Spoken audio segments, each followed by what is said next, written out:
lire un psaume et nous allons essayer de réfléchir concernant ce psaume. Je vais vous proposer aujourd'hui le psaume 123.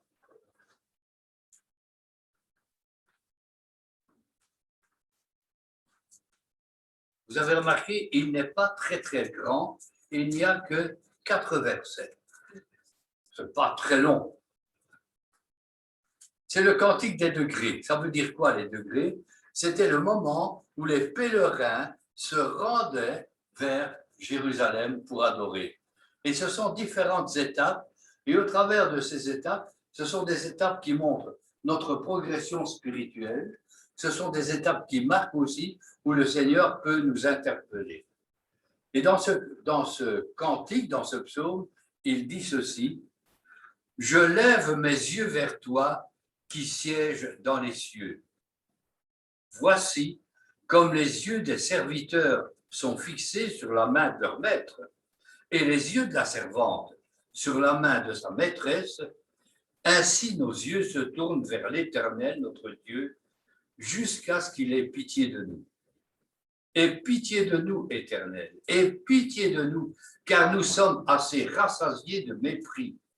Notre âme est assez rassasiée des moqueries des orgueilleux et du mépris des hautains. » Un psaume très court, une prière très courte, et je voudrais d'abord la considérer sur le plan de notre communion, le plan de la communion avec Dieu, et je vous proposerai 3 étapes au travers de ce psaume. La première étape, c'est la communion avec Dieu par un regard sur lui. La deuxième étape, c'est la communion avec Dieu pour dépendre de sa volonté. Et la troisième étape, la communion pour rechercher sa présence.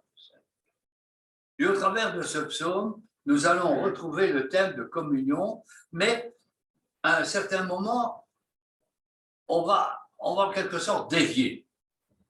Mais je vais commencer par cette première étape, rechercher la communion avec Dieu. La communion, c'est mettre les choses en commun. Et quand je veux mettre les choses en commun, il faut que je sache avec qui je veux le faire. Et je veux rechercher la présence du Seigneur. Et remarquez ce que ce cantique commence par dire. Je lève mes yeux vers toi qui sièges dans les cieux. Voilà la personne avec qui nous cherchons une communion. Avec Dieu qui siège dans les cieux. Le psaume 121 nous dit « Je lève les yeux vers les montagnes, d'où me viendra le secours. » Là encore, il est question de lever les yeux. Pas simplement jeter un regard rapide, furtif, quelque chose de superficiel. Mais il est question de lever ses yeux et il est surtout question de lever les yeux plus haut que les montagnes. D'abord, on regarde, je lève les yeux vers les montagnes. Et puis ici, je lève les yeux vers ce Dieu qui règne dans les cieux. Et comment est-ce que je peux vivre au travers de ces moments difficiles parfois, cette communion avec Dieu? Jeter un regard, poser le regard sur Dieu, mais au travers de Jésus. Nous ne pouvons pas nous approcher comme ça directement. Nous devons être en Christ pour nous approcher, pour être agréés, pour être reçus, pour être entendus. Mais quel Seigneur? Qui est le Seigneur? Qu'est-ce que nous savons du Seigneur? Et parfois, vous et moi, nous vivons des moments difficiles. On a des moments durs. On a des moments où on est découragé, déçu. Que faut-il faire? Regardez vers le Seigneur. Regardez vers lui. Je lève les yeux vers celui qui siège dans les cieux. Et c'est vrai que sur le plan humain, et ce que les chrétiens, ce que nous vivons aujourd'hui, n'est pas évident. On est déboussolé dans le monde. On écoute les informations, des catastrophes sur catastrophes, mais partout. Quand on entend que certaines régions aux États-Unis, ça fait 2 fois la Wallonie qui brûle. Et puis que dans d'autres endroits, ils sont noyés. On pense à ce qui s'est passé pendant ces derniers temps, nous étions en vacances et on n'avait pas ni télévision ni radio. On a appris ce qui s'est passé parce que certains nous ont téléphoné pour dire, vous savez, il y a des catastrophes en Belgique. Hein? Oui, il y a des catastrophes à Liège. Mais on n'a pas réalisé l'impact de ces catastrophes. On était loin. Mais quand on réalise ce qui se passe maintenant, on dit, oulala. Et puis, il n'y a pas que cela. Il n'y a pas que ce qu'on appelle les difficultés climatiques. On pense à la pandémie. On se dit, oh, c'est fini. Non, ça recommence. Et puis, il y a ceci, il y a ça. Sur le plan économique, c'est la catastrophe. Sur le plan politique, ça va mal. Sur le plan social, il y a de plus en plus de personnes qui souffrent de la faim, qui ne savent pas comment finir leur mois. Et les chrétiens, au milieu de tout ça, sont persécutés, sont secoués, sont dans les difficultés. Alors, qu'est-ce qu'on fait? Comment réagir? Il y avait une tempête en mer et le vent soufflait, les vagues montaient, descendaient, et le bateau, il allait, n'est-ce pas? Il était vraiment blackboulé, secoué, il suivait. Et les passagers sur ce bateau étaient en train de paniquer. Certains étaient malades, d'autres fermaient la bouche pour ne pas remettre. Il y avait ceux qui avaient peur. Et puis, il y en a un qui a regardé le capitaine. Et il a vu que le capitaine était là, à sa place, simplement avec son civet, mais d'une manière paisible. Et sa présence paisible, même dans la tempête, a rassuré ce voyageur. Et il a dit, t'en fais pas, le capitaine n'a pas peur.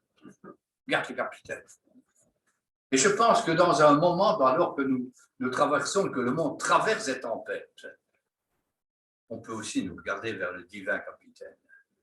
Alors que dans nos vies, il y a peut-être des tempêtes.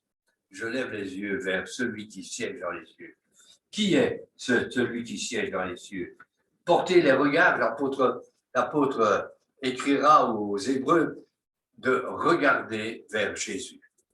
Posez les regards vers Jésus. Mais que savons-nous de Jésus?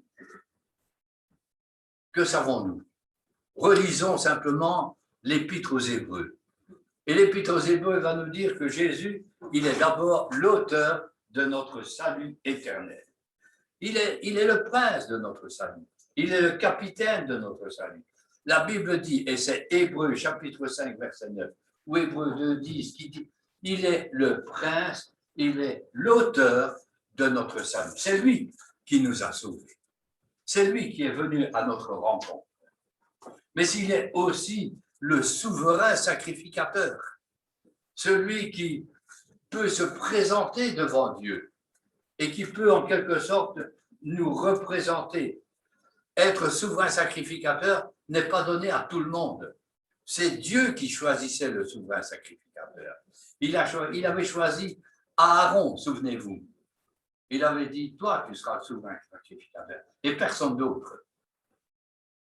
Et on ne peut pas prendre la place de quelqu'un d'autre.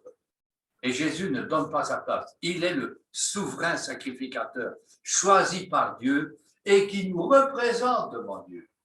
Lever les yeux vers le Seigneur, c'est regarder vers celui qui nous représente devant Dieu. Il est là, devant le Père, et il dit, moi je représente cet homme, cette femme, ce peuple. Je le représente. Je suis là pour ça. Il est le médiateur. Hébreux, chapitre 1 Timothée 2, 5. Il est le médiateur. Médiateur, c'est celui qui se tient au milieu.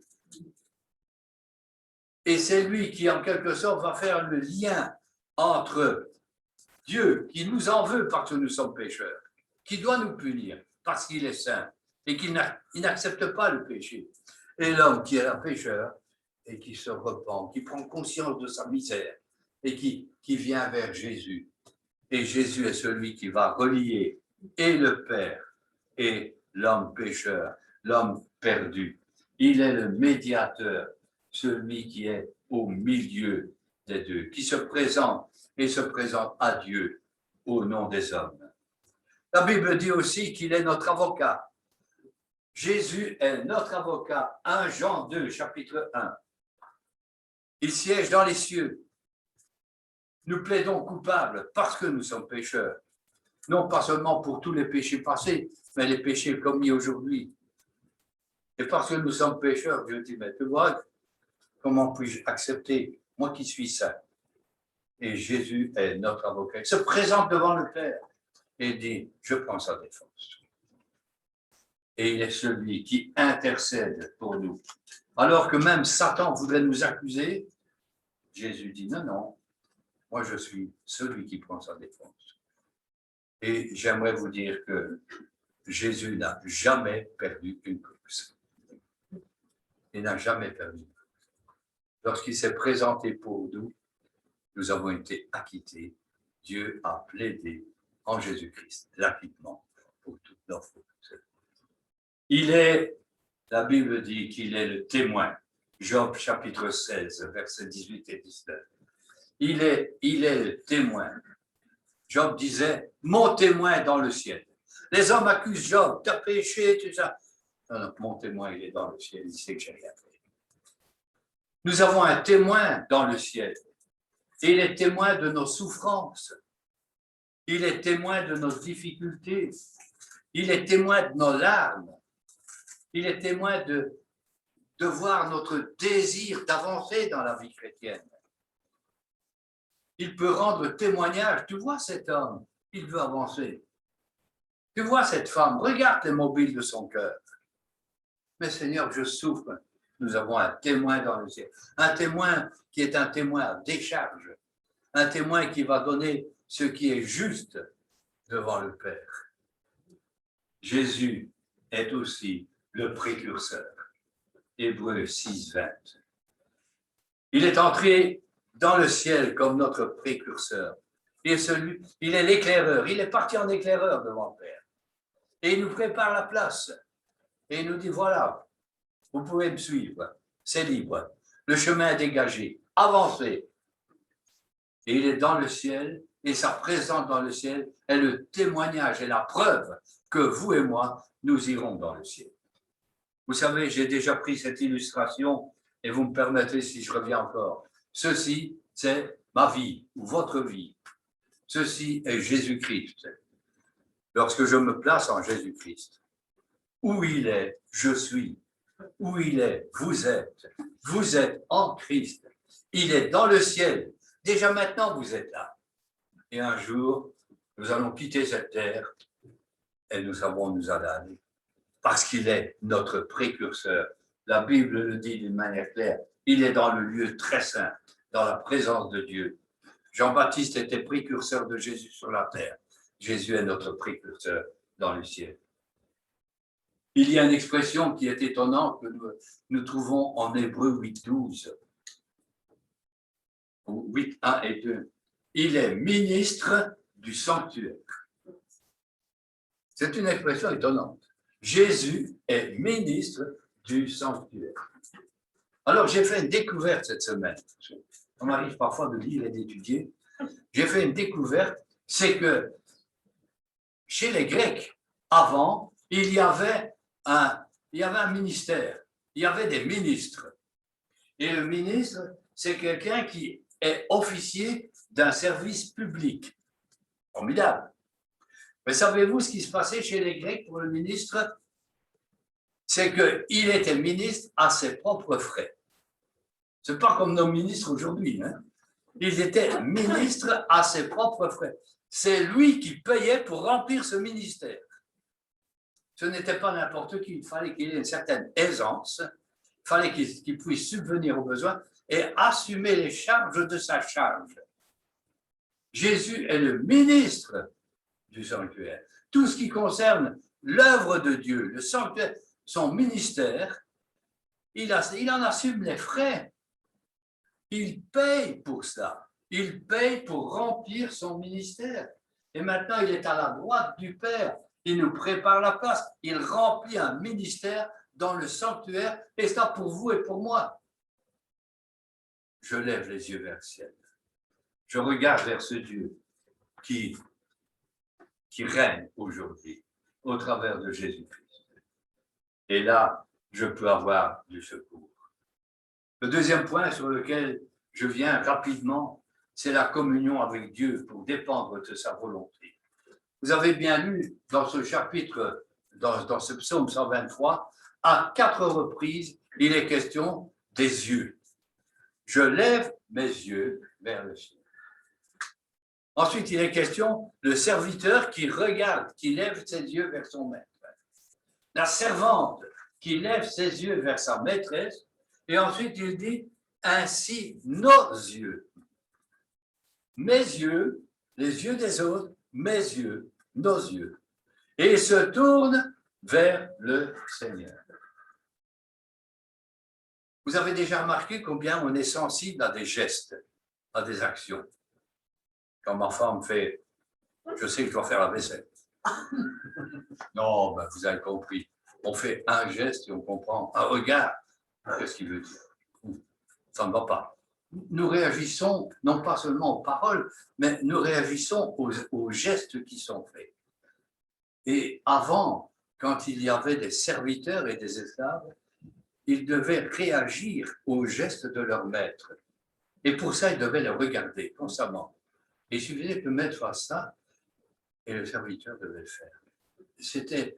Il y avait une discipline, il y avait une écoute, il y avait un besoin de regarder vers le serviteur, vers le maître, ou la servante vers sa maîtresse. Il suffisait d'un geste, il suffisait d'un regard, il suffisait d'une attitude, et le serviteur devait le faire, il devait réagir. Remarquez que nous sommes invités à lever les yeux vers Dieu, à le regarder. Et bien souvent, on regarde partout, sauf vers lui. Et c'est vers lui que nous devons regarder pour être attentifs à son action, à ce qu'il demande. Mais comment est-ce que je peux regarder vers le Seigneur si ce n'est au travers de la lecture de la Bible et de la prière? C'est quand je relis la Bible que je lève les yeux vers Dieu. C'est quand j'écoute ce qu'il veut me dire. Il veut parler. Le Seigneur a des choses à nous dire. Il veut nous donner des instructions. Il veut que nous répondions à son attente. Il faut que nous soyons prêts. Et pour cela, c'est sa parole de Dieu. Nous n'avons pas souvent le temps de regarder vers le Seigneur et nous devons prendre le temps de fixer les yeux, ouvrir la Bible. Et ensuite, j'ouvre la Bible parce que Dieu me parle, mais ensuite je ferme la Bible pour parler à Dieu. Et je prie. Apprendre et réapprendre la communion avec Dieu, le dialogue. Il me parle, je lui parle. Ce n'est pas simplement, Seigneur, je n'ai pas le temps maintenant, plus tard, mais c'est de prendre ce temps. C'est d'écouter ta parole, dit la Bible, est une lampe à mes pieds, une lumière. Et si j'écoute ce que Dieu veut me dire, Dieu va me parler et Dieu va montrer ce qu'il veut. Il va le faire par son esprit. L'esprit qui habite en nous et qui veut nous conduire dans la vérité, qui veut nous instruire, qui veut nous sensibiliser à la voix de Dieu et à l'appel de Dieu. Là encore, il veut nous aider dans nos faiblesses. L'esprit est là pour nous conduire. Il peut conduire au travers des circonstances de la vie. Il l'a fait à plusieurs reprises. Est-ce que nous sommes encore attentifs à ce que Dieu veut nous dire au travers des circonstances? Parfois, Dieu a utilisé des païens pour parler à son peuple. Est-ce que je sais encore écouter ce que Dieu veut dire dans une soumission? Mais non pas la soumission mesquine, petite, obligatoire, mais une soumission par amour. On veut se soumettre au Seigneur parce que nous l'aimons et parce qu'on lui fait confiance. Je lève les yeux. Seigneur, tu sais, je veux te faire confiance. Je veux, et nous voulons avancer dans cette communion par une discipline qui est consentie. À l'école, on dit « écoute ». Aux enfants, ils doivent apprendre la discipline. Et nous voulons être des hommes et des femmes disciplinés pour Dieu. On ne fait pas ce qu'on veut, comme on veut, quand on veut et où on veut. On s'impose une discipline. On accepte cette discipline. Vous avez remarqué combien la Belgique a remporté de médailles d'or? Il y en a quand même quelques-unes pour un petit pays. Hein? Et puis, médaille de bronze. Mais derrière ces médailles, qu'est-ce qu'il n'y a pas eu comme sacrifice? Qu'est-ce qu'il n'y a pas eu comme discipline? Qu'est-ce qu'il n'y a pas eu comme entraînement? Pour arriver à un résultat, une médaille qui, dans 1 an, dans 2 ans, on dira qu'est-ce qu'elle a gagné, on ne sait plus. C'est éphémère. Est-ce que nous savons encore accepter la discipline de Dieu dans nos vies? Dieu veut des hommes, des enfants qui soient disciplinés. Et c'est aussi le prix de notre communion. C'est de dépendre. Et c'est une dépendance quotidienne. La difficulté, voyez-vous, c'est que j'ai le désir de servir Dieu. Et on a le désir de faire les choses et allez, on va le faire. Et demain matin. Et après-demain. Il faut toujours remettre ça sur le tapis. Recommencer. Encore recommencer. Dépendre quotidiennement. Je ne peux pas dépendre pour toute ma vie. Je dois dépendre maintenant, aujourd'hui. Et demain matin, j'aurai à dépendre et à accepter cette dépendance. C'est la communion avec Dieu. Je lève les yeux vers le Seigneur. Levons nos yeux vers lui.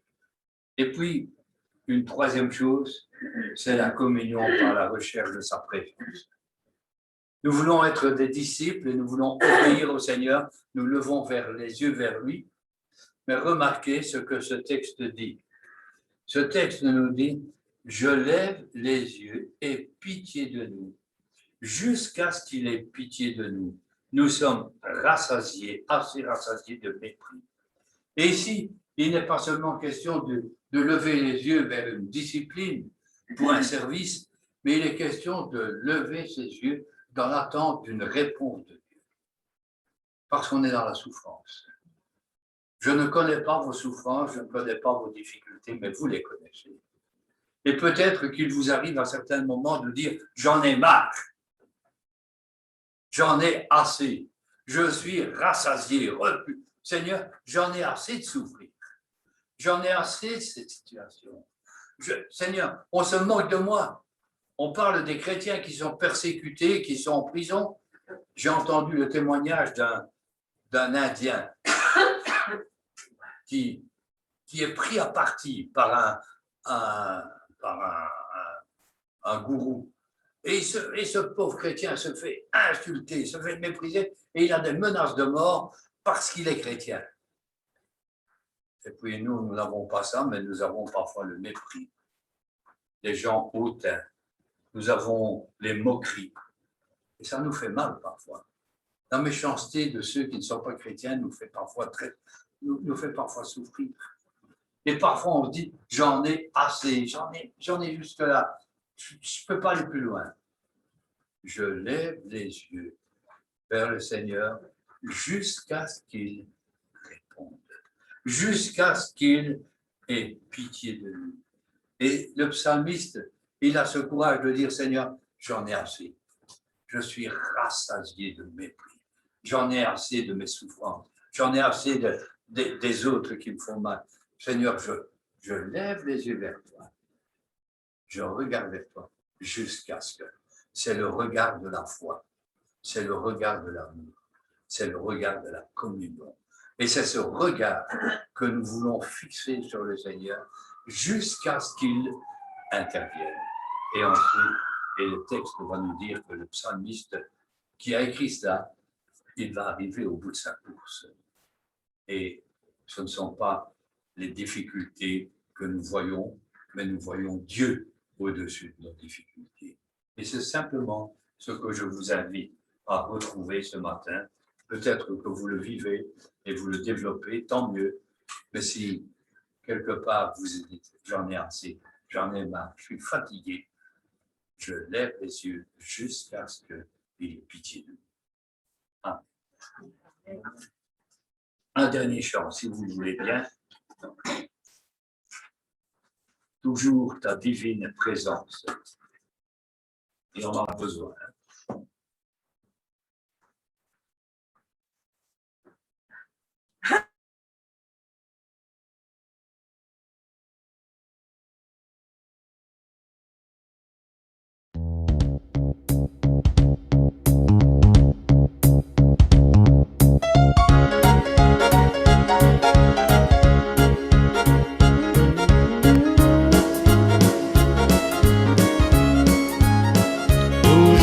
divine présence jette un rayon sur mon chemin et le cœur joyeux je m'avance.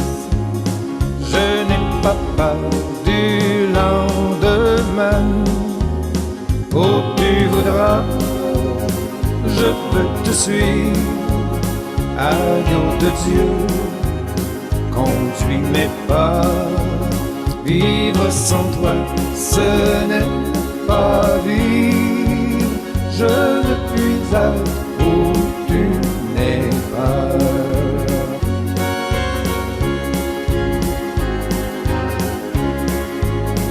Oh, que jamais rien ne me voile. Ton doux regard, bien-aimé roi, dans le danger, brillante étoile, garde mes yeux fixés sur toi. Où tu voudras, je peux te suivre. Agneau de Dieu, conduis mes pas.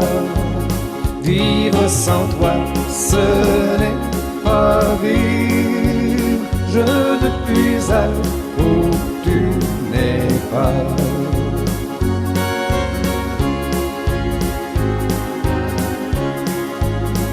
Auprès de toi, la vie est belle. C'est le bonheur, la liberté. C'est une jeunesse éternelle.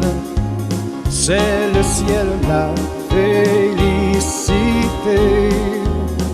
Où tu voudras, je peux te suivre.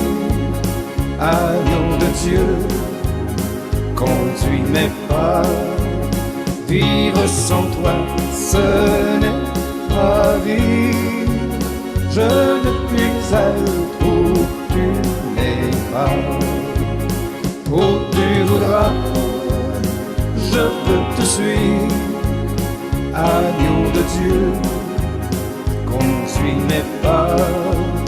Vivre sans toi, ce n'est pas vivre.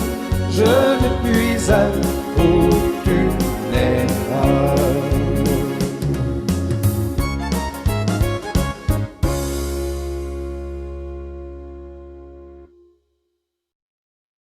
Père, nous voulons être devant toi comme tout à nouveau, te remercier pour ta parole, pour cette grâce que tu nous fais de lever les yeux vers toi.